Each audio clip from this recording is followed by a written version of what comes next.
What up, boys, and welcome back to yet another video. So in this Season of Discovery video, I've done a gold farm that I recently featured on the channel for 5 hours, and then I saved all the good loot, put everything on the auction house. So in this video, we'll take a look and see how much gold I made, what the average gold per hour is like, and take a look and see if I got anything of interest, pretty much. So before we do that, big thank you for all the support on the complete gold guide for Season of Discovery. You guys are the absolute best, and I'm so glad that you guys are enjoying the gold guide. Now, by picking up the gold guide, it comes with a lifetime of free updates. So whenever Phase 2, Phase 3, etc. of Season of Discovery comes out, I update the gold guide with the best possible gold farms in that phase, and I send it directly to your email for free. So if that sounds interesting and you don't already have it, make sure to check it out using the link down below.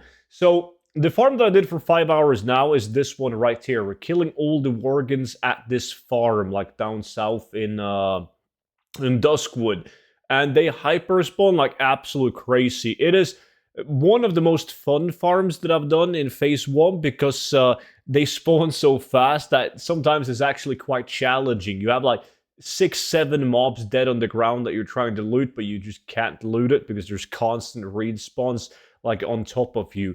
And also, that being said though, like this farm is only good if you have skinning, and it's way better than a lot of other skinning farms because these mobs, they hyper respawn due to the fact that they're connected to quests. So what happens is that a lot of people are running here to quest, they kill the mobs, but they don't like skin the mob. So as you can see in this clip, there's just a bunch of dead worgens laying around, and I can just run around and leech all of the worgens that other people have killed. And that makes up for a drastically improved gold per hour. With skinning alone, like outside of any other drops but skinning, I made roughly 6 gold an hour just from heavy leather and like the hides that you get from skinning the mobs. So that's a pretty steady gold per hour. Now, obviously, if you're going to make a big gold per hour, you're reliant on the BOE items because that is the only thing you're farming on this farm. It's literally skinning for heavy leather,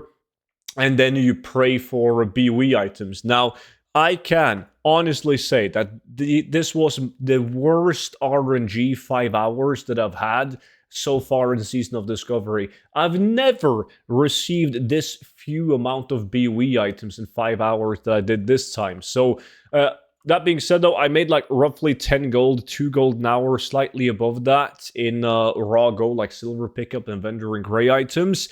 On the auction house, I'm sitting at 56 gold. So, basically, like 66 gold in 5 hours, less than 14 gold per hour. So that is also a couple of gold per hour lower than most of my recent like loot from 5 hours. But I do think that this farm has way more potential than I was able to snatch out of it, because this is the entire list of BOEs.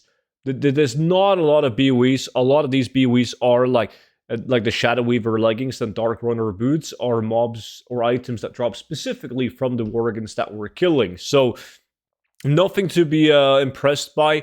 I also did like 3.5 out of the 5 hours on my live stream. Didn't get any blue items. And then when I did the last farming off stream, I got a blue, and it had to be like one of the worst blue items possible, a 2 gold belt. So that really sucked. And also, like, yeah, I got myself a ring, which is typically a good item to get, but it was an arcane resistance ring. So I had no RNG with me on this farm. I think the best item that I got was these boots with 8+ agility. And then I also got like Shield of Blocking with strength and percentage block and Bracers of the Monkey, but like there was nothing fancy. So a lot of the gold is tied up in the heavy leather right here from skinning. You also get large fangs from the farm. But not the most impressive result from 5 hours that I've done. Now, I do have a ton of other farms that I haven't made a video on yet, and a ton of result from 5 hours coming up. So if you guys are enjoying this sort of SOD content, make sure that you subscribe to my YouTube channel, and you'll be notified whenever those videos drop. So that's pretty much it for these 5 hours. Thank you guys so much for watching, And don't forget to check out the complete gold guide for Season of Discovery, and I'll see you all back in at tomorrow's video. Bye bye.